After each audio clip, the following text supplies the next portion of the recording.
नमस्कार सभी को। आज हम पढ़ने जा रहे हैं कवि परिचय, दो रचनाएं, कला पक्ष, भाव पक्ष आदि के बारे में। सबसे पहले हम कक्षा 12वीं के अंदर दिया गया है हरिवंश राय बच्चन, इनका परिचय देख लेते हैं। हरिवंश राय बच्चन का जो जन्म है वो 1907 में इलाहाबाद में हुआ था।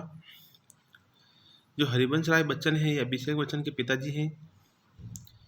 इनकी मृत्यु 2003 में मुंबई में हुई थी। हरिवंश राय बच्चन हालावाद और छायावादोत्तर के प्रवर्तक कवि माने जाते हैं।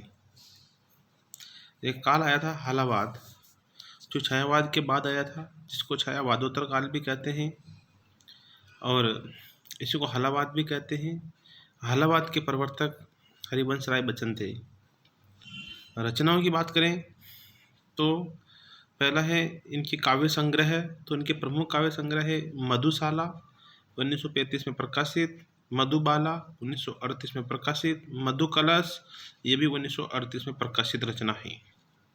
इसके अलावा निशा निमंत्रण, एकांत संगीत, आकुल अंतर, मिलय यामिनी, सतरंगिणी, आरती और अंगारे, नए पुराने झरोखे, टूटी फूटी कड़ियाँ, दो चट्टानें, ये इनकी कृतियाँ हैं। अब हम कुछ महत्वपूर्ण रचनाओं की बात करते हैं, जिसमें पहली है मधुशाला।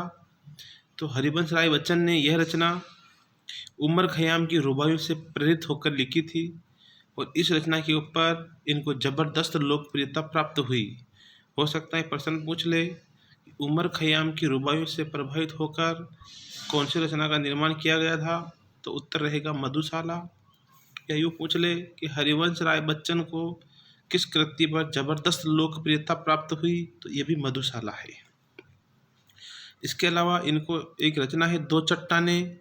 इस रचना के ऊपर इनको सन 1967 में साहित्य अकादमी पुरस्कार प्राप्त हुआ। 1967 में, ये बात ध्यान रखना। इनको 1966 में राज्यसभा का सदस्य चुना गया था। इनने अपनी आत्मकथा पद्यात्मक रूप में लिखी हैं। बाकी सभी कवियों की आत्मकथाएं गद्यात्मक होती हैं, तो अधिकतर कवियों ने अपनी आत्मकथा गद्य में लिखी हैं, परंतु ये ऐसे कवि हैं जिन्होंने अपनी आत्मकथा पद्य में लिखी हैं। ये प्रश्न भी इम्पोर्टेंट बन जाता है।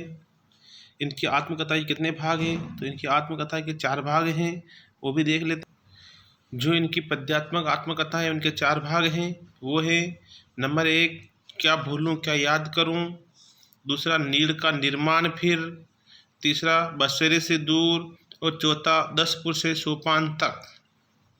ये इनकी आत्मकथा के 4 भाग हैं। इनके अलावा इन्होंने डायरी लेखन भी किया, जिनमें इनकी रचना है प्रवासी की डायरी। इन्होंने कुछ अनुवाद ग्रंथ भी किए, जिनमें हेमलेट, जनगीता, बेकमेथ आदि रचनाएं हैं। इसके अलावा अब एक प्रश्न और आता है कि हरिवंश राय बच्चन की 2 रचनाएं भाषा शैली और साहित्य में स्थान को समझाइए। ऐसा प्रश्न 9वीं से 12वीं तक के हर विषय के अंदर प्रत्येक कवि का दिया जाता है। तो हरिवंश राय बच्चन 12वीं के सिलेबस में है, तो 12वीं की कक्षा के लिए इम्पोर्टेंट हो जाएगा। तो 2 रचनाएं की बात करें तो मधुशाला, दो चट्टानें इनकी 2 रचनाएं हैं। इनकी भाषा शैली की बात करें, यूँ कहे कि इनकी कला पक्ष की बात करें तो हरिवंश राय बच्चन लाक्षणिक वक्रता के साथ साथ सीधी जीवंत भाषा और संवेदनशील गेय शैली के निपुण कवि थे। उन्होंने व्यक्तिगत जीवन में घटी घटनाओं, सहज अनुभूति को ईमानदार अभिव्यक्ति कविता के रूप में प्रकट किया है। इनकी अगर शैली की बात करें तो हरिवंश राय बच्चन ने अपने साहित्य को प्रचार प्रसार का माध्यम नहीं बनाया, बल्कि उन्होंने अपनी रचनाओं के माध्यम से अति साधारण विषय वस्तु को बहुत महत्व दिया है और शायद इसी कारण जन भावनाओं के स्पर्श का राष्ट्रीय जन कवि का चरित्र जीवंत कर सके हैं। इनके साहित्य में स्थान की बात करें तो कवि हरिवंश राय बच्चन का साहित्य में श्रेष्ठ स्थान है। इनको सन 1967 में इनकी रचना दो चट्टानों के ऊपर हिंदी साहित्य का साहित्य अकादमी पुरस्कार दिया गया।